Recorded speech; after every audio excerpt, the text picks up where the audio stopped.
Isso é imaturidade. Irmãos, eu falo para vocês, é uma tragédia. É tragédia. Uma igreja que não quer crescer. É uma tragédia ver irmãos imaturos. É uma tragédia. Essa é uma exortação séria. Aí ele diz, esse cair aqui no versículo 6, é muito interessante porque é um termo único em toda a Bíblia. Ele só existe aqui em Hebreus capítulo 6, versículo 6. E caíram. Então é um termo único. E se você estudar esse termo, você vai ver que ele é formado de dois vocábulos. O termo é parápto, ou parapipto. Aqui nós temos a preposição para, no grego, que é perto de ou ao lado de. E pipto significa cair para o lado. É aquele que fica na margem do caminho. Aquele que caiu do lado do caminho. Não é aquele que caiu no sentido para baixo em si, mas o sentido aqui, a força da palavra, mostra o cair para o lado. É aquele que se apartou. O sentido é esse. Descer de um lugar alto para um lugar mais baixo. E a descrição aqui é espiritual. É uma degradação espiritual. A melhor definição dessa palavra é degradação. É uma pessoa que saiu de uma experiência nos lugares mais altos para uma experiência mais baixa. Mediocridade. E o sentido aqui é justamente esse. Agora, cair de um lugar alto para um lugar prostrado, à beira do caminho. É isso que esse escritor está dizendo. Aí ele diz... Escritor é o Espírito Santo através, eu não sei de quem é esse, é o Paulo. E o preletor aí, que é o Luiz Fontes, ele está lendo o texto e interpreta junto com a gente com outros lugares da própria Bíblia, ou seja, a Bíblia interpreta a Bíblia. É impossível, outra vez, renová-los para arrependimento. Não é você pegar esse cristão e fazer ele confessar o Senhor de novo. Trazer ele para os princípios elementares. Ensinar para ele agora tudo que ele aprendeu na infância espiritual. Não é isso. Imaturidade não é tratado dessa forma.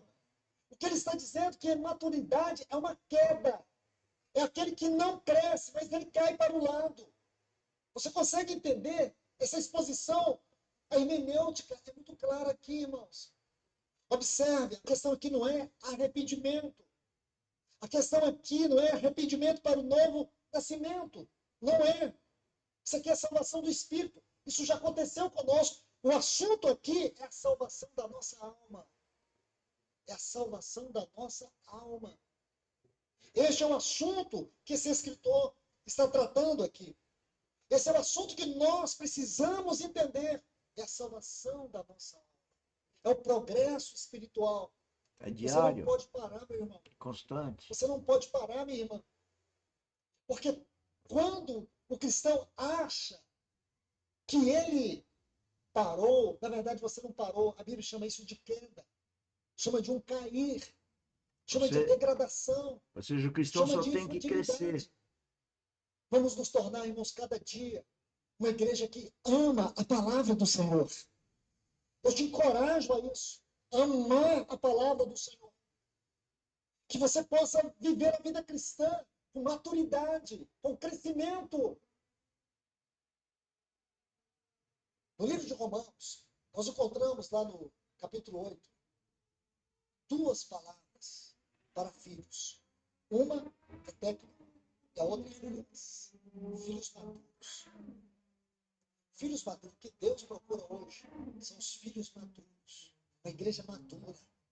Uma igreja onde Deus possa revelar a que horas estamos da noite.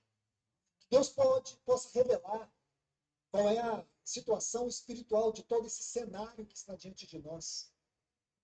Que o Senhor possa revelar qual é a natureza do nosso chamamento nesse momento.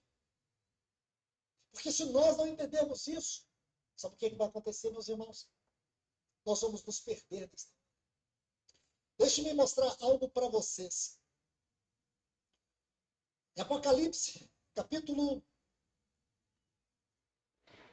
7. Nós já estudamos isso outras vezes, mas a repetição é a quinta essência do ensino. Então, não tem nenhum problema a gente repetir.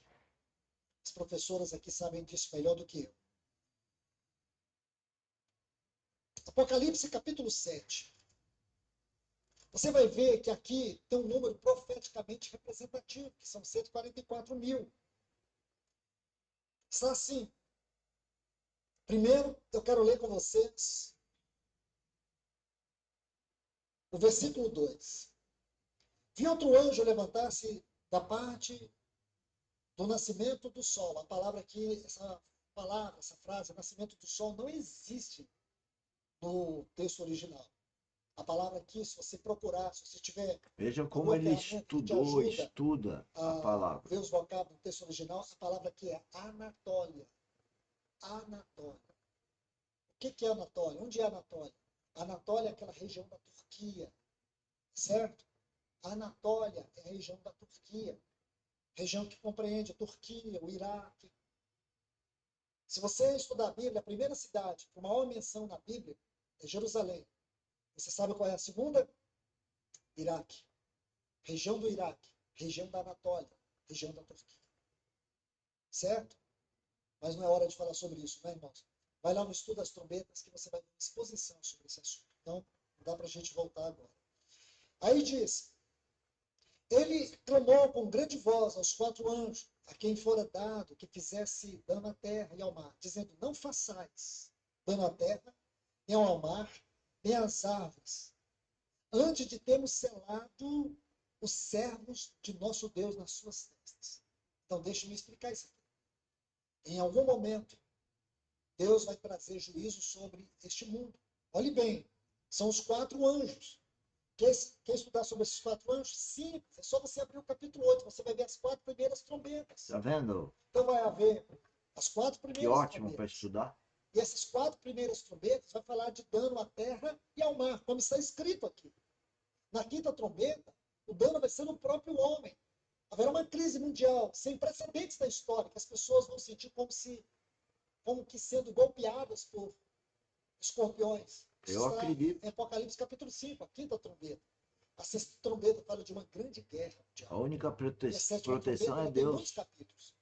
Dentre esses, a volta do nosso Senhor Jesus. Então, para você, Paraná. eu preciso fazer essas pequenas colocações para você entender o texto. Então, a gente lê isso aqui e tem muitos irmãos que têm uma extrema dificuldade com o Apocalipse. Por isso que tem que colocar esses pontos. Aí diz, ouvi o número dos que foram selados.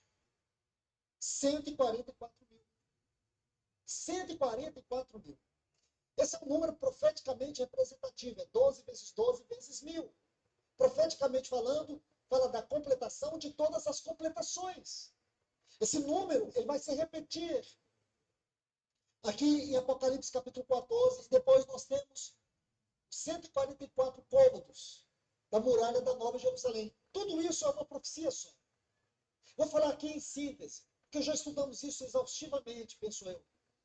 Este número, ele fala desses maduros, desta igreja madura, desta igreja gloriosa. Deixe-me ilustrar isso, por favor. Números. Vamos para o livro de Números. Capítulo 1.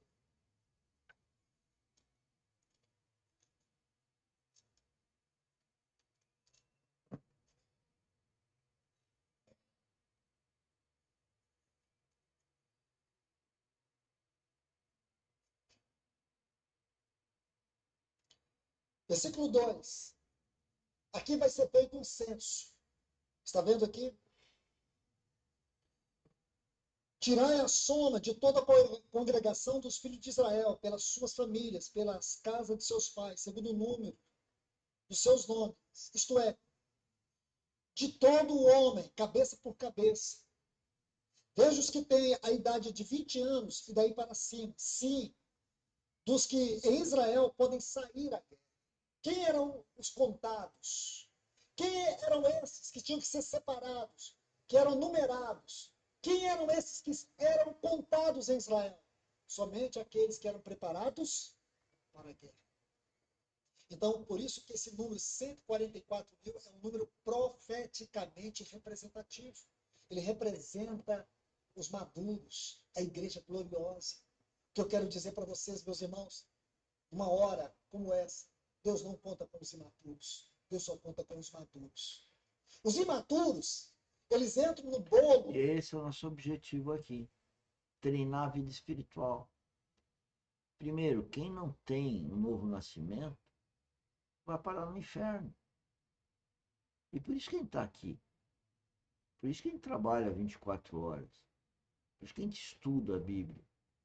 Para cada vez mais ter a edificação de Cristo em nós, a gente poder resplandecer Cristo e que as pessoas então sejam sensibilizadas a receber o Espírito Santo.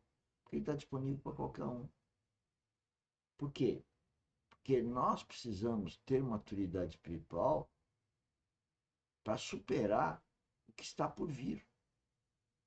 E o que está por vir não é bom.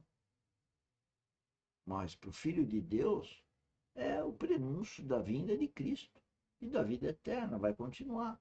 Nós não temos dúvida, mesmo que tenha a morte física agora, eu não tenho dúvida da vida eterna.